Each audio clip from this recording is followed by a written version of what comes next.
TVS Apache RR 310 BTO। BTO का ये मतलब है बिल्ट टू ऑर्डर, और ये TVS का एक नया प्रोग्राम है जहाँ पे आपको आपकी गाड़ी मॉडिफाई करने मिलती है। Modify not in the literal sense, but आपको काफी सारे कंपोनेंट्स या पार्ट्स मिलते हैं जो स्टैंडर्ड मोटरसाइकिल पर नहीं मिलते। एंड TVS की तरफ से ये बहुत ही अच्छा मूव है, क्योंकि इस वजह से बहुत सारे फीचर्स अनलॉक हो जाते हैं। तो आज हमारे पास ये अपाचे RR 310 है BTO। इसमें वो सारे किट्स लगे हुए हैं जो TVS हमें ऑफर करता है।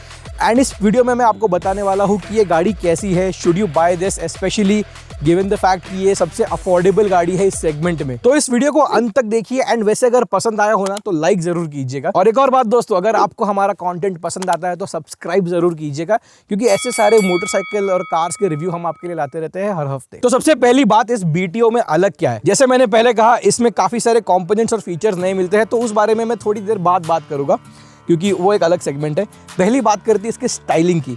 वैसे तो ये मोटरसाइकिल स्टैंडर्ड कलर फॉर्मेट्स में अवेलेबल है, लेकिन ये वाली graphics are exclusive to the BTO version of the Apache. एक और बात है, आगे की तरफ आपको एक नंबर पैटर्न मिलता है, आप उस पर कुछ भी 2 डिजिट नंबर लगा सकते हो। इस गाड़ी पर लगा हुआ है 01। वैसे अगर मैं होता तो मैं इस पे 51 लगाता था, because I like that number. Alloy wheels के कलर आप चूज कर सकते हो, गाड़ी के कलर्स भी आप चूज कर सकते हो।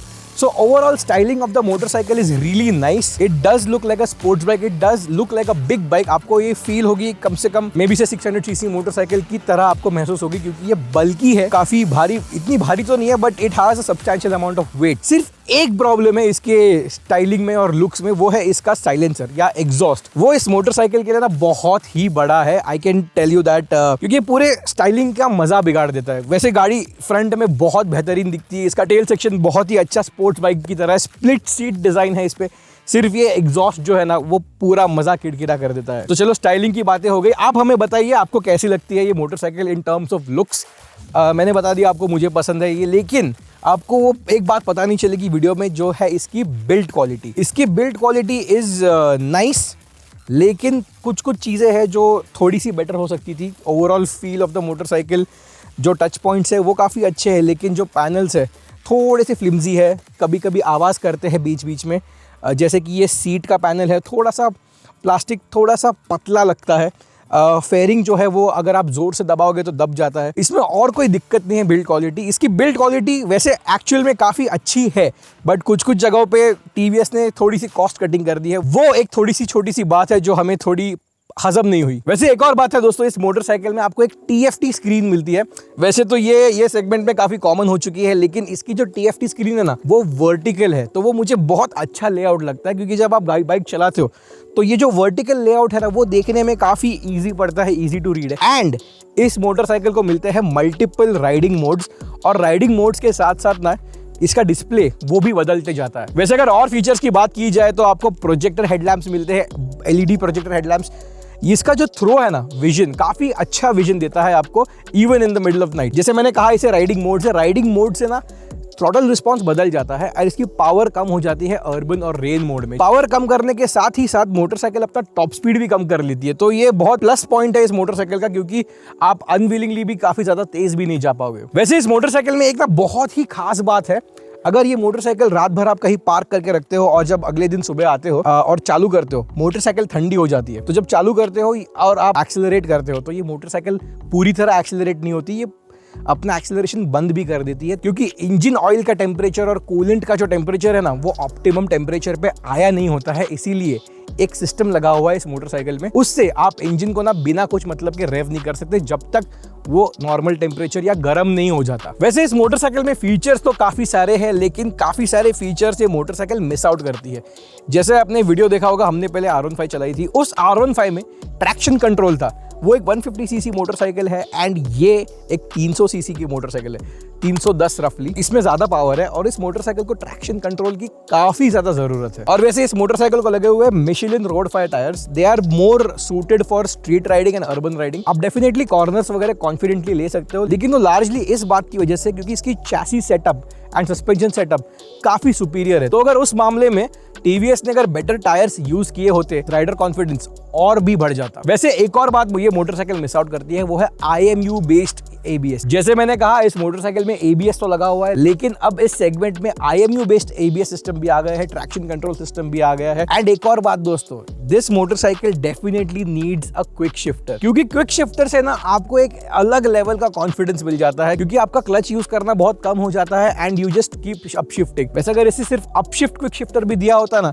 तो ये और भी बेटर पैकेज बन जाता। काफी सारे फीचर्स तो है जैसे मैंने कहा, लेकिन एक दो फीचर जो है वो काफी इंपॉर्टेंट हो चुके हैं आज के जमाने में, इसीलिए कुछ पॉइंट्स इसे कम मिलते हैं। चलिए अब आते हैं इसके BTO प्रोग्राम पर। BTO जैसे मैंने कहा बिल्ट टू ऑर्डर है, और बिल्ट टू ऑर्डर का ये मतलब है कि आप स्पेक आउट कर सकते हैं आपकी गाड़ी आपको किस तरह से चाहिए। फॉर एग्जाम्पल इस मोटरसाइकिल को लगा हुआ है डायनामिक किट और एक रेस किट। मैं आपको जल्दी से बता देता हूँ। डायनामिक किट का ये मतलब है कि पीछे के सस्पेंशन और आगे के सस्पेंशन बदल दिए जाते हैं। पीछे और आगे दोनों में आपको फुल्ली एडजस्टेबल सस्पेंशन मिलते हैं। एंड अगर बात करते हैं रेस किट की, रेस किट में आपको ये क्लिप ऑन हैंडल बार जो है वो ज्यादा एंगुलर और अग्रेसिव मिलता है, और जो आपके फुट पेग्स है वो थोड़े से रियर सेट और रेज्ड होते हैं ताकि आपको कॉर्नरिंग क्लियरेंस ज्यादा मिले और आप कॉर्नर में काफी अच्छे से फ्लो इन कर सको। मुझे इस किट की ये बात इतनी अच्छी लगती है कि आप इसे इतना कन्वीनियंट है, आप अपने सस्पेंशन को अपनी चाबी से एडजस्ट कर सकते हैं। तो इस मामले में जो आपको ईज ऑफ एक्सेस मिलता है वो शायद ही कोई और मोटरसाइकिल में मिलता होगा। लेकिन द बेस्ट थिंग इज इस सस्पेंशन को ना आप अपने हिसाब से ट्वीक कर सकते हो। पिछले 4 दिन से ये मोटरसाइकिल चला रहा था मैं, अच्छी सड़कों पर और बुरी सड़कों पर, दोनों सड़कों पर चला रहा था, और मैं सस्पेंशन को ऐसे ट्वीक कर रहा था कि जैसे मुझे मैक्सिमम कंफर्ट मिले। तो जो ये डायनामिक किट देते हैं आपको KYB के सस्पेंशन, उससे आप अग्रेसिव राइडिंग भी कर सकते हैं और कंफर्टेबल राइडिंग भी कर सकते हैं by tweaking the suspension according to your setting। जब हम लवासा में चला रहे थे I had just dialed up the suspension, काफी जरा से स्टिफ कर दिए थे आगे और पीछे, और परफॉर्मेंस और फीडबैक पूरा का पूरा बदल गया था। मोटरसाइकिल वॉज मोर रिस्पॉन्सिव क्योंकि मैंने इसे ट्रैक मोड पर डाल दिया था, एंड इस वजह से इसकी जो ब्रेकिंग है ना वो भी काफी इंप्रूव हो गई थी। As a matter of fact brakes इसके अच्छे हैं, लेकिन ये जो टेस्ट मोटरसाइकिल हमें दी गई है उसके front brake pads are almost consumed, तो इस वजह से ब्रेकिंग में कॉन्फिडेंस इतना नहीं आ रहा है। लेकिन सस्पेंशन सेटअप ट्वीक करने के बाद वो काफ़ी इंप्रूव हो गया। तो अगर आप ये मोटरसाइकिल ले रहे हो लेकिन अगर आपको पता नहीं कि आपको सस्पेंशन किस तरह से ट्वीक करना है, तो प्लीज़ आप अच्छे से उस बारे में जान लीजिए, क्योंकि अगर आपने इस सस्पेंशन सेटअप को अच्छे से ट्वीक कर लिया और सेटअप कर लिया तो ये आपके लिए काफ़ी फायदेमंद हो सकता है। तो फाइनली मुझे बात करना है इस मोटरसाइकिल के इंजन परफॉर्मेंस से। This motorcycle has a 312 CC single cylinder engine, liquid cooled है, ड्यूल ओवरहेड कैमशाफ्ट है, और ये इन्वर्टेड हेड वाला इंजन है, तो काफ़ी ज़्यादा एडवांस्ड है। लेकिन एक दिक्कत है, there is no overall refinement. इस मोटरसाइकिल की हॉर्स पावर इज़ रफली 33.5 horse power, and that's enough, वो एडिक्वेट है। ओके, ये मोटरसाइकिल ज़्यादा भारी भी नहीं है, टॉप स्पीड काफ़ी अच्छे से अचीव करती है। This motorcycle does 140-145 very easily. उसके बाद थोड़ी सी दिक्कत हो जाती है, लेकिन it is still very comfortable. The problem is इसके वाइब्रेशंस। इस मोटरसाइकिल में जो वाइब्रेशंस है ना वो बहुत ही अनोइंग है, वो आपका कॉन्फिडेंस कम कर देते हैं। आपको लगता है कि आप मोटरसाइकिल को काफ़ी ज़्यादा स्ट्रेस करते जा रहे हो। तो चलिए फाइनली अब बात करते हैं इस मोटरसाइकिल की प्राइसिंग की। स्टैंडर्ड मोटरसाइकिल जो है वो है 2,65,000 रुपये की। उस पर अगर आप ये डायनामिक किट और रेस किट लेते हो एंड आप बाकी सारे कलर स्कीम्स ऑप्ट करते हो, तो रफली आपकी प्राइसिंग बढ़ जाती है 17,000 रुपये से। तो नॉर्मल मोटरसाइकिल की जो बेसिक मोटरसाइकिल है उसकी कॉस्ट है 3,10,000, और उसके ऊपर अगर आप रेस किट डायनामिक किट लेते हो जो BTO प्रोग्राम में अवेलेबल है तो प्राइसिंग हो जाएगी लगभग 3,30,000 या 3,27,000 एक्चुअली। और अगर आप बात करें ना तो 3,30,000 रुपये की वो थोड़ी सी ज़्यादा प्राइसिंग है। लगभग KTM RC 390 जो है द नई वाली, उसकी प्राइसिंग जाती है लगभग 3,80,000 रुपये। तो उस मामले में आप ज़्यादा कुछ पैसे नहीं बचा रहे हो, लगभग सिर्फ 50,000 या 55,000 रुपये बचा रहे हो। इस वजह से मुझे ये लगता है कि ये मोटरसाइकिल में ना अभी भी काफ़ी सारी बातें हैं जहाँ पे TVS इम्प्रूव कर सकती है।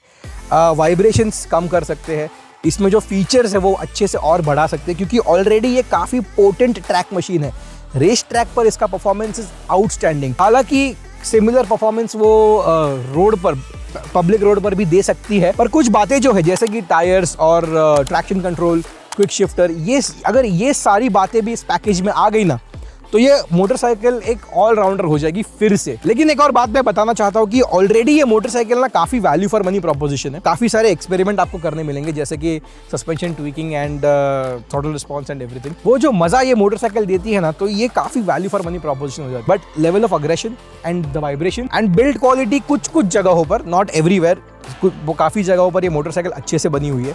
तो वो ओवरऑल अगर आप देखें तो 3,10,000 जो बेसिक प्राइस है या 3,27,000 जो BTO किट की प्राइसिंग है, वो थोड़ी जस्टिफाइड लगती है क्योंकि ये काफ़ी अफोर्डेबल मोटरसाइकिल है in the whole segment. This motorcycle is a really good product, लेकिन अगर आप अपना बजट स्ट्रेच कर सकते हो KTM तक, तो then I would strongly recommend the KTM RC390। लेकिन एक बात है दोस्तों, द KTM RC390 अब तक हमने उसे रोड पर तो चलाया नहीं है। इस मोटरसाइकिल को हमने रोड पर काफ़ी अच्छे से चलाया, 4 दिन से पुणे के शहर में चला रहा हूँ। ये बहुत ही ज़्यादा easy to live with motorcycle है। ये आप ट्रैफिक में ले जा सकते हो या कहीं पर दूर लॉन्ग टूर पर ले जा सकते हो। सीटिंग काफ़ी कंफर्टेबल है, मोटरसाइकिल भले ही बड़ी हो थोड़ी सी, मैन्यूवर काफ़ी अच्छे से हो जाती है। So overall package, overall riding experience इस मोटरसाइकिल में ज़्यादा बेटर होगा।